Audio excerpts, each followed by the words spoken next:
Hello friends, मैं doctor Priyanka Chaturvedi Divyanka children hospital से। आज हम लोग एक बहुत गंभीर बीमारी के बारे में बात करेंगे। इस बीमारी के बारे में बात करने की नीड मुझे इसलिए हुई क्योंकि मैंने अक्सर ओपीडीज़ में देखा है कि इसके बारे में अवेयरनेस बहुत ही कम है अभी भी पेरेंट्स में, और लक्षण उनको समझ नहीं आते हैं इस बीमारी के, और जब तक समझ आते हैं तब तक हम इस बीमारी के लिए कुछ कर नहीं सकते, ऐसे सिचुएशन में हम रहते हैं। तो हम लोग आज बात करेंगे, जो टॉपिक है वो है कंजेनाइटल हार्ट डिजीज़ बच्चों में, यानी बच्चों में दिल की बीमारी। ये टॉपिक अब मैंने लिया है तो भाई सबसे पहले कई बार पेरेंट्स तो जब मैं उनको बताती हूँ कि इस बच्चे में दिल की बीमारी हो सकती है तो उनको बड़ा आश्चर्य होता है, या वो बहुत परेशान हो जाते हैं कि क्या इतने छोटे बच्चे में दिल की बीमारी होती है।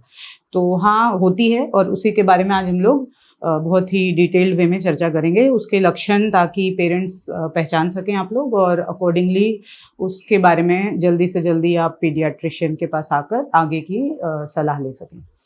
कंजेनाइटल हार्ट डिजीज़ या बच्चों में होने वाली दिल की बीमारी क्या होती है, कैसे होती है पे आएँ तो इसके कुछ मेन कॉजेज़ होते हैं, जैसे कि जो हार्ट है बच्चे का उसमें कुछ स्ट्रक्चरल डिफेक्ट हो, मतलब जैसे कि बच्चे के जैसे जो हार्ट है किसी के भी, उसमें 4 चेम्बर्स होते हैं, तो उन 4 चेम्बर्स का जो बनावट है उसमें कुछ कहीं ना कहीं कोई डिफेक्ट आ गया हो, या फिर उनमें जो वॉल्स हैं उसके बीच में कहीं छेद या सुराख जैसा हो गया हो, या जो वैल्व्स होते हैं, जो चेम्बर्स हैं उनके बीच में दरवाज़ा वैल्व जैसे होते हैं, तो उसका कुछ डिफेक्ट हो, तो ये एक कॉमन कॉज हो सकता है। दूसरा एक हो सकता है कि बच्चे की जो हृदय की जो पंप, एक्चुअली हार्ट क्या है, हार्ट पंप करता है ब्लड को, सर्कुलेशन करता है, तो कभी कभी ऐसा होता है कि जो पंप है वही डिफेक्टिव हो जाता है, वो ठीक से ब्लड को सर्कुलेशन में नहीं भेज पाता है, तो एक ये प्रॉब्लम होती है कभी। और एक चीज़ और होती है कि गति जो होती है, रिदम बोलते हैं हम लोग, उसकी कुछ दिक्कत हो सकती है। तो इस तरह से हम लोग देखते हैं, जब जिसमें सबसे कॉमन हम लोग यही स्ट्रक्चरल वाला देखते हैं बच्चों में, कि उसमें कुछ स्ट्रक्चरल डिफेक्ट है। अब हम लोग आते हैं कि इसके कॉजेज़ क्या हो सकते हैं। तो देखो, कंजेनाइटल हार्ट डिजीज़ के जो मैक्सिमम कॉजेज़ हम लोग देखते हैं वो जेनेटिक ही होते हैं। कुछ जेनेटिक सिंड्रोम हो सकता है, क्रोमोसोमल हो सकता है, या फिर मतलब एसोसिएटेड कुछ सिंड्रोम होगा, उसमें हार्ट में भी डिफेक्ट होता है। कई बार जो मदर्स हैं वो लोग कुछ मेडिसिन्स ऐसी लेती हैं जो टेराटोजेनिक होता है ड्यूरिंग प्रेगनेंसी, या फिर वो दिल में कुछ विकार उत्पन्न कर सकता है, तो ऐसी दवाइयाँ लेती हैं कुछ मदर्स, उससे भी हमने देखा है कंजेनाइटल हार्ट डिजीज़ होते हुए।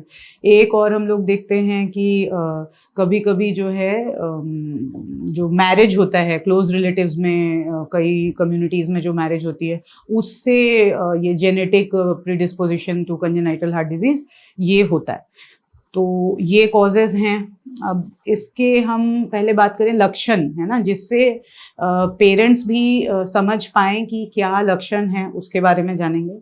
तो लक्षण में देखो, जो छोटे बच्चे होते हैं, न्यूबॉर्न बच्चे या बिल्कुल इन्फेंट होते हैं, उनमें मैक्सिमम टाइम्स जो मदर्स हैं वो आके बताती हैं कि बच्चा दूध जो है वो पीने में थक जाता है। मतलब वो दूध पीता है तो पीता है, फिर वो छोड़ देता है, फिर वापस पीता है, थक जाता है। वो एकदम कंटिन्यूटी में दूध नहीं पीता है, या पीते पीते थक सा जाता है। ये पहला सिम्टम बोले या लक्षण बोले हमें मिलता है।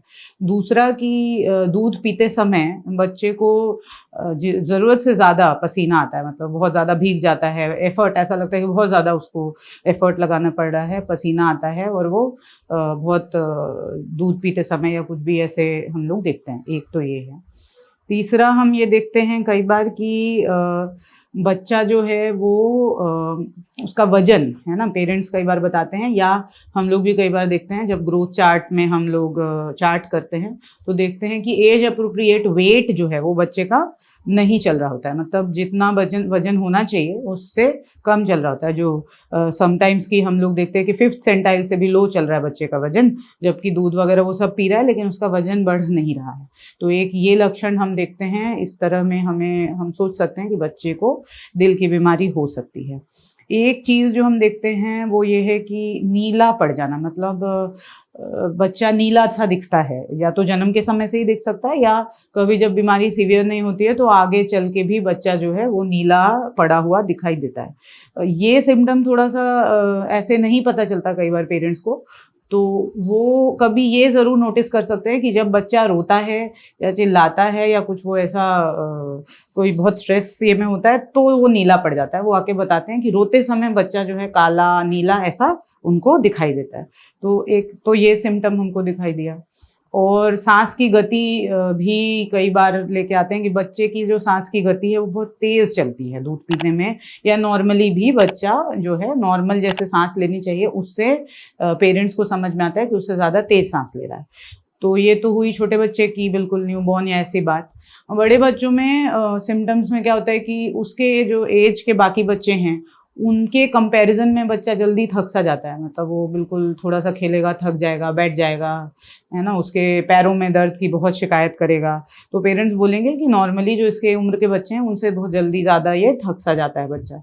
तो एक तो फटीग या थकान की शिकायत लेके आते हैं बड़े बच्चे, और वो भी वही पसीना और ये सब तो उनमें भी होता है। एक हम लोग देखते हैं कि जब हार्ट की कंडीशन बहुत माइल्ड हो तो ये बच्चे ड्यूरिंग एडोलेसेंट प्रेजेंट करते हैं, जब वो बता सकने वाली स्थिति में बहुत अच्छे से हो जाते हैं तब वो बताते हैं कि कभी हमने कुछ काम किया तो चेस्ट पेन हो गया, या एक्सर्ट किया तो सांस तेज़ चलने लगी, या जो दिल की धड़कन है वो पता चल रही है, या पेरेंट्स बोलते हैं कि बहुत तेज़ चल रही है इसकी जो दिल की धड़कन है, हमें भी पता चल जाता है इतनी तेज़ होती है। तो ये सिम्टम्स होते हैं। और एक बहुत कॉमन जो हम लोग बहुत इनकाउंटर करते हैं एज पीडियाट्रिशियन, वो ये होता है कि बच्चा जो है नॉर्मल आया, वैक्सीनेशन के लिए आया, या फिर रेगुलर चेकअप के लिए आया, या किसी और बीमारी के लिए आया, मैंने स्टेथो लगाया और मुझे कुछ एडेड साउंड सुनाई दिए हार्ट में, जैसे मरमर या कुछ एडिशनल साउंड सुनाई दिए। वैसी सूरत में हमें ज़रूर रूल आउट करना होता है कंजेनिटल हार्ट डिजीज़ को। कभी हमने देखा कि बच्चे की सांस की गति तेज़ चल रही है, हमने एक्सरे कराया तो उसमें जो हार्ट का शैडो है वो अलग सा समझ में आता है। तो ऐसी सूरत में भी हम रूल आउट करेंगे और अप्रोप्रिएटली उसको फिर भेजेंगे हम पीडियाट्रिक कार्डियोलॉजिस्ट के पास। तो ये तो हम लोग ये जो सिम्टम्स हैं, पेरेंट्स आप बिल्कुल नोट डाउन कर लो कि किन चीज़ों से हमें थोड़ा शक होना चाहिए या समझ में आना चाहिए, और फिर उसको बच्चे को लेके पीडियाट्रिशियन के पास आना चाहिए। क्योंकि जितना जल्दी हम इस चीज़ को आइडेंटिफाई कर लेंगे उतना अच्छा है बच्चे के इलाज के लिए, क्योंकि बाय द टाइम हमने आइडेंटिफाई ही नहीं किया, देर हो गई, तो इलाज बहुत मुश्किल है।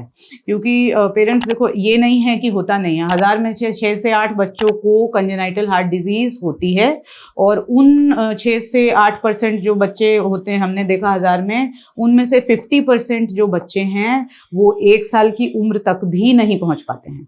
तो आप देख रहे हो कि अगर हमने उसको प्रॉपरली डायग्नोज कर लिया तो हम कितनी मोर्टेलिटी, मॉर्बिडिटी ये सब बचा सकते हैं। ठीक है, तो अभी इसका बचाव या हम बोले काउंसलिंग पार्ट में चलें तो देखो, बचाव के लिए मैंने पहले भी बोला कि जेनेटिक सिंड्रोम्स के साथ एसोसिएटेड है, क्लोज रिलेटिव्स में शादी और ये सब ना हो वो बेटर है।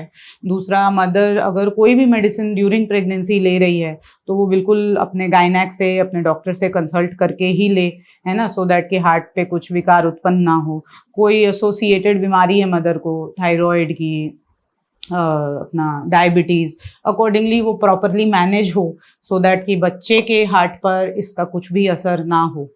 एक बहुत इम्पॉर्टेंट चीज़ है जो कि अभी भी अवेयरनेस नहीं है, फीटल इको हम कहते हैं। जब मदर प्रेग्नेंट है तो हम बोलते हैं अल्ट्रासाउंड कराने। अब ये अल्ट्रासाउंड रिपीट होना चाहिए हर कुछ टाइम पे, और फीटल इको बहुत अच्छा एक टूल है जो कि एज अर्ली एज 14 वीक के बच्चे में, मतलब जो प्रेग्नेंट लेडी है 14 वीक 16 वीक जो प्रेगनेंसी है उसमें भी कंजेनाइटल हार्ट डिजीज़ और ऐसी ऐसी डिजीज़ जैसे हाइपोप्लास्टिक हार्ट है, लेफ्ट हार्ट, या सिंगल वेंट्रिकल पैथोलॉजी, ये सब डायग्नोज कर सकता है। और इसके कारण जो है ऐसी नॉन कंपैटिबल टू लाइफ जो कंडीशंस हैं, ऐसी हार्ट कंडीशन जो आगे चल के सर्वाइव नहीं करेगा बच्चा, या सर्वाइव करेगा तो उसकी जो लाइफ एक्सपेक्टेंसी है बहुत ख़राब होगी, उसको हम पहले डिटेक्ट करके और प्रेगनेंसी टर्मिनेट करने जैसा जो अगर मेडिकली सलाह लेकर के किया जा सकता है, सो दैट कि आगे चल के हमें उसकी मोर्टेलिटी जो है और ये सब आगे हम रिड्यूस कर सकें। तो foetal echo is very important. हम लोग बता सकेंगे कि ये कंजेनाइटल हार्ट डिजीज़ है, ऐसा है, ठीक है। आगे फीटल इको मॉनिटरिंग, काउंसलिंग, कि भाई जब बच्चा सपोज करो फीटल इको ने डिटेक्ट किया कि कोई सीरियस कंडीशन नहीं है but there is heart disease, तो आगे चल के भी जो मुझे ट्रीटमेंट करना है उसका प्लान मेरे लिए बहुत ईजी हो जाता है। तो काउंसलिंग इस चीज़ के लिए भी बहुत इंपॉर्टेंट है पेरेंट्स की, जब प्रेग्नेंट हो फीमेल तो उसका अल्ट्रासाउंड और फीटल इको किया जाए। तो ये तो बात हुआ। अब ट्रीटमेंट जो है वो पेरेंट्स कौन करता है, तो पीडियाट्रिक कार्डियोलॉजिस्ट को हम लोग रेफ़र करते हैं, लेकिन सबसे इम्पोर्टेंट इसमें यही है कि हम उसको आइडेंटिफाई कर लें और लक्षण पहचानें, सो दैट इंटरवेंशन अर्ली हो और लाइफ एक्सपेक्टेंसी जो है एंड ट्रीटमेंट इसका बहुत आराम से जो मैनेज हो सकती है चीज़ वो कर पाएँ, और मोर्टेलिटी को और मॉर्बिडिटी को बच्चों की जो उनकी लाइफ क्वालिटी है उसको इम्प्रूव कर पाएँ। तो आई होप कि आप लोगों को इससे बहुत हेल्प हुआ होगा। कोई क्वेरीज हो तो आप पूछ सकते हो। Thank you.